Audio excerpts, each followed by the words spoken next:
Praise the Lord. Praise the Lord. எல்லாரும் எப்படி இருக்கீங்க? ಎಲ್ಲರೂ ಹೇಗಿದ್ದೀರಾ? உங்களை இந்த வீடியೋ மூலமா பார்ப்பது எனக்கு ரொம்ப சந்தோஷம். ಈ ವಿಡಿಯೋ ಮೂಲಕವಾಗಿ ನಿಮ್ಮನ್ನು ನೋಡುವುದರ ಮೂಲಕ ನನಗೆ ತುಂಬಾ ಸಂತೋಷ. கர்த்தர் உங்களையும் உங்கள் குடும்பங்களையும் அதிகமாய் ஆசீர்வதிப்பாராக. ನಿಮ್ಮನ್ನ ನಿಮ್ಮ ಕುಟುಂಬದವರನ್ನ ಕರ್ತನು ಅಧಿಕವಾಗಿ ಆಶೀರ್ವದಿಸಲಿ. இன்றைக்கும் ಇವಾಗ 46வது சங்கீதம் ಕೀರ್ತನೆ 46ನೇ ಅಧ್ಯಾಯ 10வது வசனம் 10ನೇ ವಾಕ್ಯ. நீங்கள் ಅಮರ್ந்திருந்து ನಾನೇ ದೇವನ್ என்று அறிந்து கொள்ளுங்கள். ನಾನೇ ದೇವರು ಎಂಬುದಾಗಿ ನೀವು ತಿಳಿದುಕೊಳ್ಳುವಿರಿ. அவரே தேவன் என்று நாம் அறிந்து கொள்ள வேண்டும். ನಾನೇ ದೇವರು ಎಂಬುದಾಗಿ ತಿಳಿದುಕೊಳ್ಳಬೇಕು. அப்ப தேவனை நாம் எப்படி தெரிந்து கொள்ள முடியும்? ದೇವರನ್ನ ಹೇಗೆ ತಿಳಿದುಕೊಳ್ಳಬೇಕು? உபவாசத்தை கொண்டும், ಉಪವಾಸದಿಂದ, வேத வாசிப்பை கொண்டும், ವಾಕ್ಯ ಓದುವುದರ ಮೂಲಕ, ஜெபத்தை கொண்டும், ಪ್ರಾರ್ಥನೆಯ ಮೂಲಕ, ஆராதನೆಯ ಮೂಲಕ இப்படி தேவனை நாம் அறிந்து கொள்ளலாம். ಹೀಗೆ ದೇವರನ ಮೂಲಕವಾಗಿ ಅರಿತುಕೊಳ್ಳಬಹುದು. தேவனுடைய பிள்ளைகள், ದೇವರ ಮಕ್ಕಳು எப்பொழுதும் ಯಾವಾಗಲೂ 4 முக்கிய காரியங்களை செய்ய வேண்டும். 4 ಮುಖ್ಯ ಕಾರ್ಯಗಳನ್ನ ಮಾಡಬೇಕು. ಒಂದು, in the presence of God, தேவனுடைய சமூகத்துக்குள்ளே இருக்க வேண்டும். ದೇವರ ಸಮ್ಮುಖದಲ್ಲಿ ಇರಬೇಕು. 2, in the anointing of God, தேவனுடைய அபிஷேகத்துக்குள்ளே இருக்க வேண்டும். ದೇವರ ಅಭಿಷೇಕದಲ್ಲಿ ಇರಬೇಕು.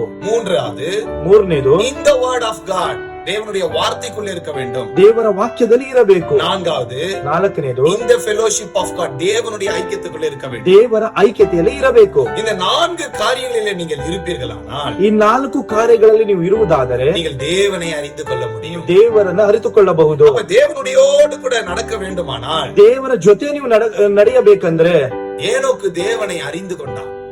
ಆನೋಕನು ದೇವರನ್ನ ಅರಿತುಕೊಂಡ. He walked with God.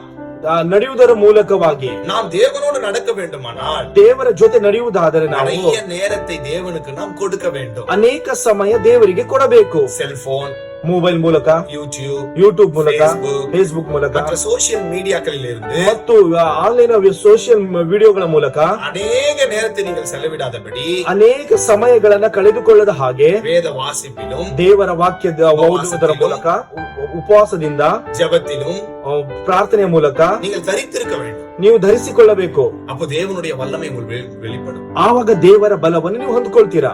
அப்போஸ்தலர் 10:38, ಅಪೊಸ್ತಲ ಕೃತ್ಯ 10ನೇ ಅಧ್ಯಾಯ 38ನೇ ವಚನ. தேவன் ஆண்டவராகிய இயேசுவை வல்லமையினாலே நிரப்பினார். ದೇವರು ಯೇಸು ಕ್ರಿಸ್ತನನ್ನ ಬಲದಿಂದ ತುಂಬಿಸಿದರು. அவர் நன்மை செய்கிறவராக சுற்றி திரிந்தார். ಆತನು ಒಳ್ಳೆಯ ಕೆಲಸಗಳನ್ನ, ಕಾರ್ಯಗಳನ್ನ ಮಾಡುತ್ತಾ ತಿರುಗಾಡುತ್ತಾ ಇದ್ದನು. இதை பார்த்து கொண்டிருக்கிற தேவனுடைய பிள்ளைகள், ಇದನ್ನು ನೋಡುತ್ತಿರುವಂತ ದೇವರ ಮಕ್ಕಳೇ, அவருடைய சமூகம் ಆತನ ಸಮ್ಮುಖದಲ್ಲಿ உங்கள் மேல் வரும்.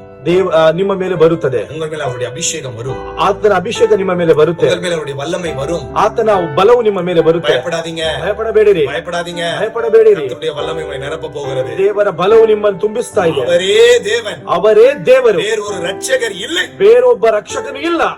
There is no God besides me. என்னை அன்றி வேறு தேவன் இல்லை. ನನ್ನ ಬಿಟ್ಟು ಬೇರೆ ದೇವರು ಯಾರೂ ಇಲ್ಲ. அவரೇ வழியும் சத்தியமும் ஜீவனுமாய் இருக்கிறார். ಆತನೇ ಸತ್ಯವು ಜೀವವು ಮಾರ್ಗ ಆಗಿದ್ದಾನೆ. அவரை தேவன் என்று அறிந்து கொள்ளுங்கள். ಆತನೇ ದೇವರೆಂಬುದಾಗಿ ತಿಳಿದುಕೊಳ್ಳಿರಿ. ದೇವರು ನಿಮ್ಮನ್ನು ಎತ್ತುತ್ತಾನೆ. God bless you. God bless you. God be with you. God with you. Amen. Amen.